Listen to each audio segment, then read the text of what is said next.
Class को शुरू करते हैं हम लोग। तो welcome to our Physicom Academy and do like share and subscribe to support our free revolution for IIT JAM 2023 chemistry. Okay, this is a program for completing all the courses regarding chemistry for 2020-23 IIT JAM. इस course को ख़त्म करने के बाद अगर आप सिर्फ revise करेंगे एंड प्रीवियस ईयर क्वेश्चन करेंगे तो आप सब लोग MSc एंट्रेंसेस के लिए भी प्रिपेयर हो सकते हैं। लाइक कि अगर हम बात करें कि CUET हो गया, DU HCU हो गया, इन सब के लिए भी एक्स्ट्रा कोई कोर्स नहीं होता, एक्स्ट्रा कोई ये प्रोग्राम नहीं होता है। ठीक है, कोर्स सेम ही रहता है। आपका ग्रेजुएशन में जो 3 साल आप पढ़ते हैं उसी को कंटिन्यू करना होता है। वही से क्वेश्चन आता है, वही 3 साल का कोर्स ही सारे एंट्रेंस एग्जाम में आता है जो कि PG से रिलेटेड है।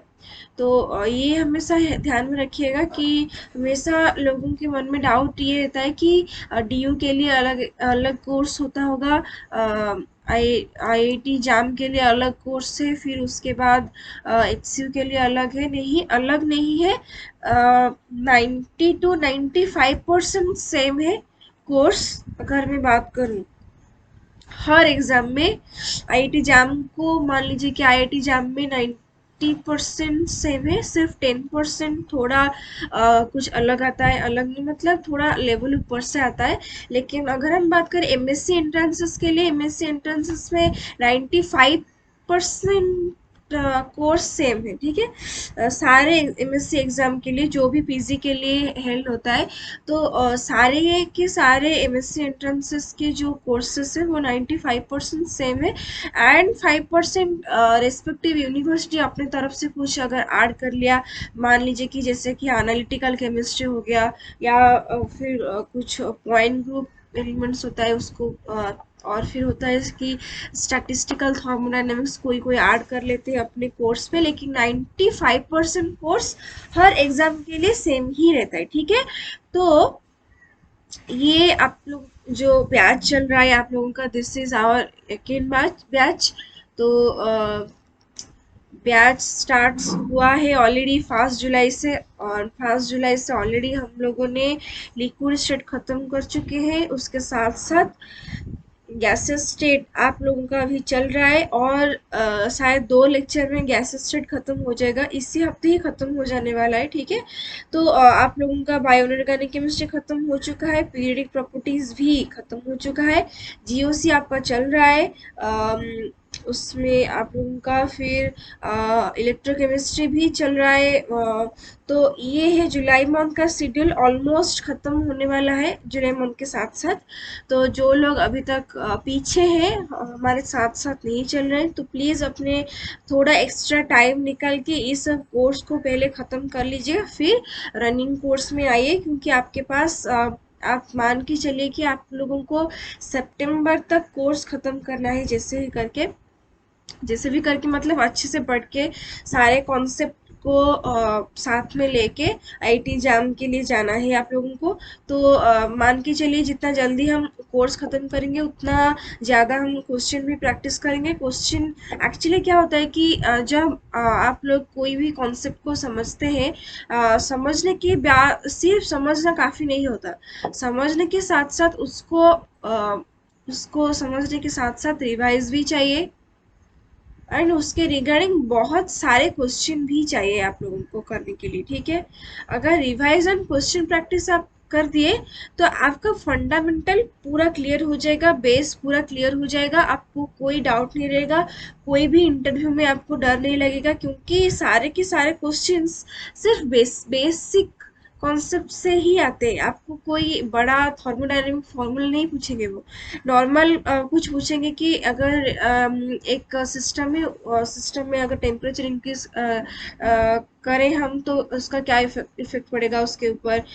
या मान ले आप लोगों का विस्कोसिटी पूछ दे कि विस्कोसिटी का कॉन्सेप्ट को हमें समझाइए, हमें एक्सप्लेन कीजिए कि आप लोग क्या क्या जानते हैं विस्कोसिटी में। एक्चुअली क्या होता है कि इंटरव्यू में आप लोगों को कैसा पूछते हैं क्वेश्चंस, आप लोगों को मान लीजिए कि ये टॉपिक दे दिया, तो आप लोगों को वो पूछेंगे कि इस के रिगार्डिंग आपको जो जो पता है आप बोलते चलिए। तो आपको पूरा बेसिक से उठाना है एंड जितना तक आप लोगों को पता है वहां तक लेके जाना है, ठीक है। इंटरव्यू में बेस से लेकर ऊपर लेवल तक, जितना लेवल तक आप जा सकते हैं, जितना आपको पता है आप उतना उनको समझा सकते हैं, ठीक है। तो ये थोड़ा मैंने आपको बता दिया कि इंटरव्यू में क्या होता है। तो हम बात कर रहे थे कि कोर्सेज के regarding IIT jam and MSc entrances के जो क्वेश्चन होते हैं वो 90% सेम होते हैं। एंड उसके साथ साथ अगर आप हमारे कोर्स को देख लेंगे तो आप लोगों का IIT JAM as well as MSc entrances के लिए भी कोर्स एक ही साथ खत्म हो जाएगा। फिर आपको सिर्फ रिवाइज एंड क्वेश्चन प्रैक्टिस ही करना है, ठीक है। इस टॉपिक्स का प्लेलिस्ट आपको मिल जाएगा हमारे चैनल पे। Liquid state bioorganic chemistry and periodic table का प्लेलिस्ट आप लोगों को मिल जाएगा। तो जो लोग देख चुके हैं तो बहुत अच्छी बात है, जो लोग हमारे साथ पढ़ रहे हैं बहुत अच्छी बात है, जो लोग अभी तक ख़त्म नहीं किए प्लीज़ जाके प्लेलिस्ट को ढूंढ के देख लीजिएगा, ठीक है। And please guys subscribe to our channel, ताकि जब भी हमारा क्लास का प्रीमियर चालू होगा आप लोगों को नोटिफिकेशन आता रहेगा, आप लोगों को पता चल जाएगा। एंड प्लीज़ कमेंट कीजिए, मुझे ज़्यादा नहीं चाहिए, सिर्फ 10 चाहिए। 10 कमेंट ही बहुत बड़ी बात है। तो प्लीज़ जो लोग ये लेक्चर सब देख रहे हैं प्लीज़ वो लोग कमेंट में ये लिख लीजिएगा, ठीक है। तो ऑलरेडी हमने रियल गैस इक्वेशन तक चले आए थे। उसके साथ साथ हमने एक्सेप्शन भी देखे थे कि जब हाई टेम्परेचर होगा उसका क्या होगा, जब लो टेम्परेचर होगा वो तब क्या होगा। तो हमने एक ग्राफ देखा था, सॉरी लाइंस मेरा सीधा नहीं हो रहा है, ठीक है। आप कॉपी में प्लीज़ सीधा ही बनाइएगा। तो ये इससे थोड़ा मैनेज कर लीजिए। तो ये होगा यहाँ पे हम और एक लाइन ड्रॉ करते हैं, ठीक है। इस साइड हमने लिए प्रेशर, इस साइड हमने लिए जेड, एंड ये जो वैल्यू है इसको हमने 1 लिया है, मतलब यहाँ पे 1 है, ठीक है। यहाँ तक 1 का वैल्यू है, ऊपर इसे ठीक है। हमने देखा था जेड जो होता है वो क्या होता है आप लोगों का, कंप्रेसिबिलिटी फैक्टर, मतलब P V by R T for 1 mole, ppm by RT, this is for 1 मोल, ठीक है। तो इसका हमने क्या किया था कि जो जेड होता है वो एट हाई प्रेशर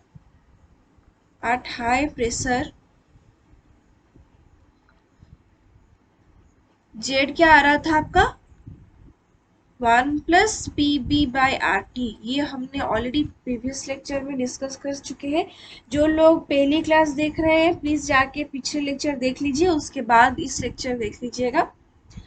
एंड इस सेशन को मैं थोड़ा छोटा लूँगी, ठीक है। 3 दिन से आप लोगों का सेशन थोड़ा बड़ा हो रहा है। तो ये रहा आप लोगों का Z is equal to 1 plus P B by R T, ठीक है। And for low pressure Z आपका आ रहा था 1 minus A divided by V M R T.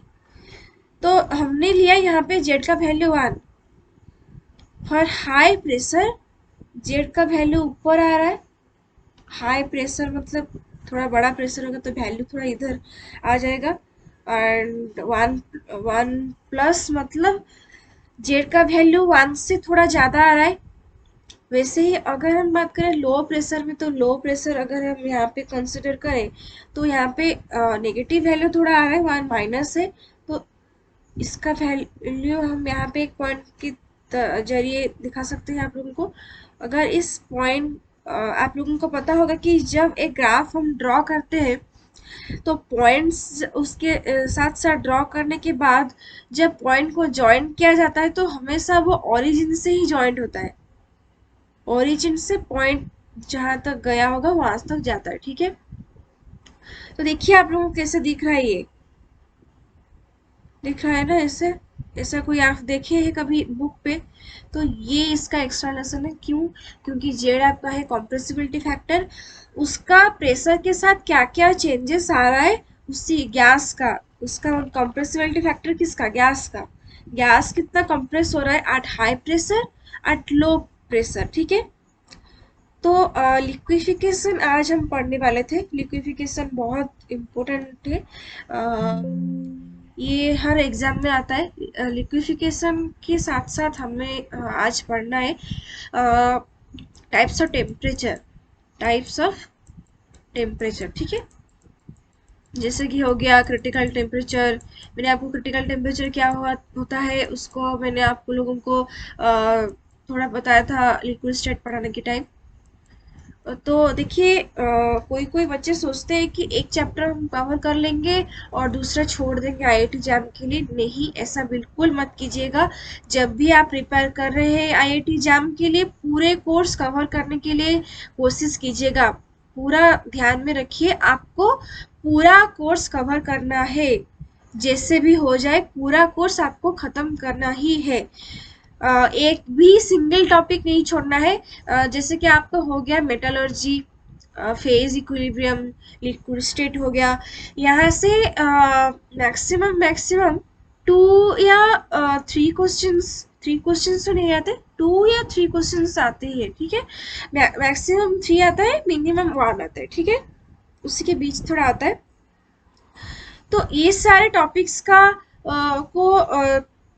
कुछ कुछ बच्चे होते हैं जो छोड़ देते हैं कि हमने कर लिया, गैस स्टेट कर लिया, थर्मो कर लिया, उसके बाद हमने पढ़ लिया क्वांटम, पढ़ लिया क्वांटम। बहुत क्वांटम से याद रखिए बहुत ज़्यादा नहीं आता। एक ही क्वेश्चन आता है सिर्फ, एंड वो भी शायद 1 या 2 मार्क का होता होगा। क्वांटम से ज़्यादा क्वेश्चंस नहीं आते, ठीक है। तो आप सिर्फ टारगेटेड टॉपिक्स को मत पढ़िए, उस टॉपिक्स को ख़त्म करने के साथ साथ हर टॉपिक को कवर करने के लिए कोशिश कीजिए, क्योंकि अभी आपके पास टाइम है। अक्टूबर तक आप कोशिश कीजिए। जो लोग भी देरी से प्रिपरेशन कर रहे हैं, जो लोग तो पहले प्रिपेयर कर रहे थे उनका बात उनके लिए तो अलग है, लेकिन जो लोग अभी हमारे साथ नए नए जुड़ रहे हैं, तो प्लीज़ कोशिश कीजिएगा कि अक्टूबर तक जैसे ही करके आपका कोर्स ख़त्म हो ही जाए, क्योंकि उसके बाद सिर्फ आपको शॉर्ट नोट्स बनाना है, उसको बार बार गो थ्रू करना है, रिवाइज करना है, उसके साथ साथ आप लोगों को क्वेश्चंस भी करना है, ठीक है।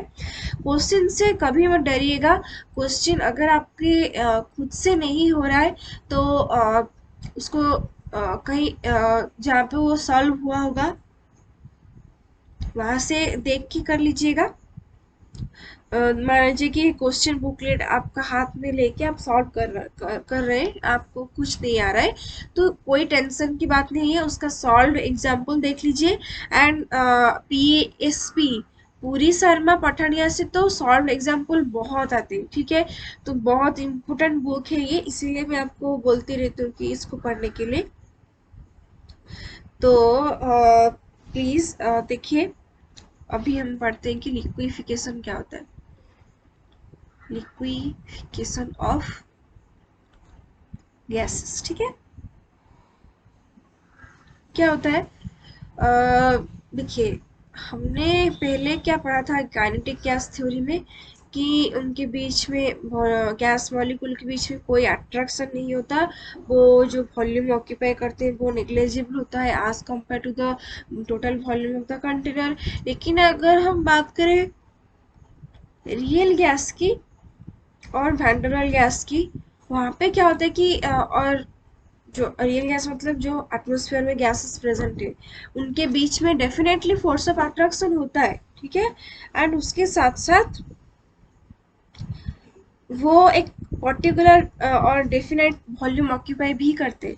तो अगर हम प्रेशर थोड़ा इंक्रीज करेंगे, थोड़ा इंक्रीज करेंगे, फिर से थोड़ा इंक्रीज करेंगे, तो ऐसे करते करते उनके बीच में जो वॉल्यूम होगा, गैस मॉलिक्यूल के बीच में बहुत ज़्यादा वॉल्यूम होता है। एक मॉलिक्यूल यहाँ रहेगा तो और एक मॉलिक्यूल आपके पास रहेगा, तो अनदर मॉलिक्यूल जाके और कोई स्टेट में रहेगा, ऐसे मान सकते हैं आप। मतलब एक मॉलिक्यूल आपकी स्टेट में है, अनदर मॉलिक्यूल दूसरे स्टेट में है। बहुत ज़्यादा, एक्चुअली बहुत ज़्यादा गैप होता है, ठीक है। तो जब हम प्रेशर इंक्रीज करते हैं तो उनके बीच में धीरे धीरे डिस्टेंस कम होने लगेगा, वॉल्यूम कम होने लगेगा, धीरे धीरे वो एक दूसरे के करीब आने लगेंगे, है ना। तो जब बहुत ज़्यादा प्रेशर हम इंक्रीज करेंगे गैसेस के ऊपर, तब वो धीरे धीरे गैसेस धीरे धीरे कंडेंस होना स्टार्ट हो जाएंगे। ओके। सो उसके बाद अगर हम बहुत ज़्यादा प्रेशर दें एंड टेम्परेचर को लो करें, low temperature and high pressure में गैस लिक्विड में कन्वर्ट हो जाएगा। जैसे कि वाटर मॉलिक्यूल, आइस से वाटर होता है, वाटर से वाटर वेपर होता है, तो उसको जब हम हाई प्रेशर वाटर वेपर देख सकते हैं, जैसे कि हमारा प्रेशर कुकर में होता है। प्रेशर कुकर में अंदर में बहुत ज़्यादा प्रेशर होता है, तो गैस मॉलिक्यूल जब जो छोटा स्लीट होता है, वहाँ से जब वाटर वेपर बाहर निकलते हैं, जब हम ऊपर हाथ दिखा देते हैं, जो प्रेशर कुकर कुकर में जब सीटी आता है, तब वहाँ से जो वाटर वेपर निकलता है, अगर हम वहाँ पे हाथ दिखाएं, तो वो पार्टिकल अपना एनर्जी लूज करके हमारे हाथ में आ जाते हैं, लिक्विफाई हो जाते हैं, ठीक है। तो वैसा ही कुछ होता है, गैस बहुत ज़्यादा कंडेंस होके लिक्विड स्टेट में कन्वर्ट हो जाते हैं। And all real gas can be liquefied. इसको थोड़ा याद रखिएगा कि all ideal gas can be liquefied, ठीक है। लेकिन आइडियल गैस को हम लिक्विफाइड नहीं कर सकते। क्यों? क्योंकि आइडियल गैस एक्चुअली एग्जिस्ट ही नहीं करता। एक्चुअली आइडियल गैस कोई होता ही नहीं है। जैसे कि हमारे पास आइडियल स्टूडेंट्स होते हैं, वो कभी शैतानी नहीं करते, वो हमेशा पढ़ते रहते हैं, वो हमेशा सबको हेल्प करते हैं। एक आइडियल कैरेक्टर हम मान लेते हैं कि एक आइडियल है, तो लेकिन पूरा 100% परफेक्ट कोई नहीं होता। तो वैसे ही 100% आइडियल कोई नहीं है, सिर्फ हमने एक रेफरेंस माना है आइडियल गैस को। तो अपने कॉपी में प्लीज़ ऐड कर लीजिए ये बात कि all real gas can be liquefied but ideal gas cantt B liquefied. Ideal gas can't be liquefied। क्यों ऐसा होता है? can't be liquefied. क्यों क्यों ऐसा होता है? क्योंकि उनके बीच में एक तो फोर्स ऑफ अट्रैक्शन नहीं होता। फोर्स ऑफ अट्रैक्शन होगा तभी तो जब एक दूसरे के पास आएंगे गैस मॉलिक्यूल, के बीच में एक टेम्पररी डाइपोल क्रिएट होगा, या फिर कोई मान लीजिए कि भांडरल फोर्स ऑफ अट्रैक्शन आ गया, या फिर जैसे कि मैंने आपको बताया था हाइड्रोजन बॉन्डिंग, या फिर कुछ जैसे कि हमने पोलराइजिंग के जरिए बोला था। तो ये सब लेकिन गैसेस मॉलिक्यूल के बीच में कोई इंटरेक्शन नहीं होता, कोई फोर्स ऑफ अट्रैक्शन आज नहीं होता है, तो वो इजीली लिक्विफाई नहीं हो सकते। So ideal gas can't be liquefied, ठीक है। हमारे पास क्रिटिकल टेम्परेचर क्या होता है? The temperature above which the gas can't be liquefied. Okay, what ever the pressure में भी, जितना भी प्रेशर हम डाल लें, the gas can't be liquefied the temperature above the critical temperature, ठीक है। मैं आपको नोट में ये लिखवा के दे दूंगी, अगर आप चाहें अभी लिखने के लिए तो लिख सकते हैं। That is the critical temperature is defined as, आप लोग अगर लिखना चाहते हैं तो प्लीज अभी लिख लीजिए, ठीक है। The critical temperature is defined as the temperature above which a gas can't be liquefied whatever the pressure may be. मतलब प्रेशर को हमें एक क्रिटिकल, हर एक टेम्परेचर, क्रिटिकल टेम्परेचर के लिए हर एक गैस का एक डेफिनेट क्रिटिकल टेम्परेचर होता है। तो वैसे ही क्रिटिकल टेम्परेचर के साथ साथ प्रेशर एंड वॉल्यूम भी वैरी करता है। क्रिटिकल टेम्परेचर पे हमारे पास जो प्रेशर होता है उसको हम बोलते हैं critical temperature, critical pressure. And critical temperature pressure पे जो वॉल्यूम होता है हमारे पास उसको हम बोलते हैं क्रिटिकल वॉल्यूम। ठीक है। सो क्रिटिकल टेम्परेचर को डिनोट किया जाता है टीसी में। TC is equal to 8 A by divided by 27 RB। उसके साथ साथ पीसी होता है A/3, sorry 27B² and VC is equal to 3B। ठीक है। ये वैल्यू को हमेशा याद रखिएगा, यहाँ से बहुत सारे क्वेश्चंस, सवाल पूछे जा चुके हैं बहुत सारे प्रीवियस ईयर में। तो इसको प्लीज़ अच्छे से याद रखिए। हमेशा पूछता रहता है कि इसे तो डायरेक्ट वैल्यू पूछ सकता है, या फिर आपको ऐसा पूछ सकता है कि क्या बोलते हैं, the ratio between TC and PC और VC एंड टीसी। ठीक है। तो इसको थोड़ा ध्यान में रखिएगा।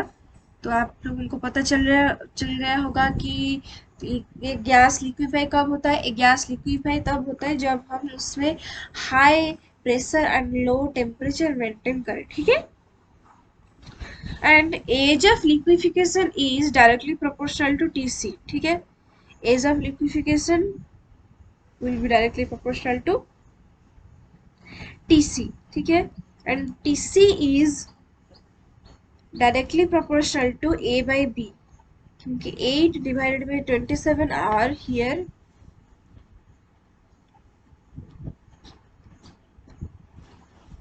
8 divided by 27 are here are constant, so TC will be directly proportional to A/B। Okay. उसके साथ साथ हम पढ़ सकते हैं कि बॉयल्स लॉ, बॉयल्स टेम्परेचर क्या होता है। ये होता है that the temperature at which the gas behave ideally with the fixed range of pressure, within a fixed range of pressure, within a fixed range of pressure, the temperature that the temperature at which the gas behaved ideally is called as Boyle's temperature। उसको आप लिख लीजिए। ठीक है। Boyle's temperature को आप लिख लीजिए तो आपको समझ में आ जाएगा। उसके बाद हम पढ़ने वाले हैं क्या, उसके बाद हम पढ़ेंगे इक्वेशन ऑफ स्टेट्स। जैसे कि हमारा हो गया वीरियल इक्वेशन ऑफ स्टेट और डाइटेरियो इक्वेशन, बॉर्नेलॉट इक्वेशन। ठीक है।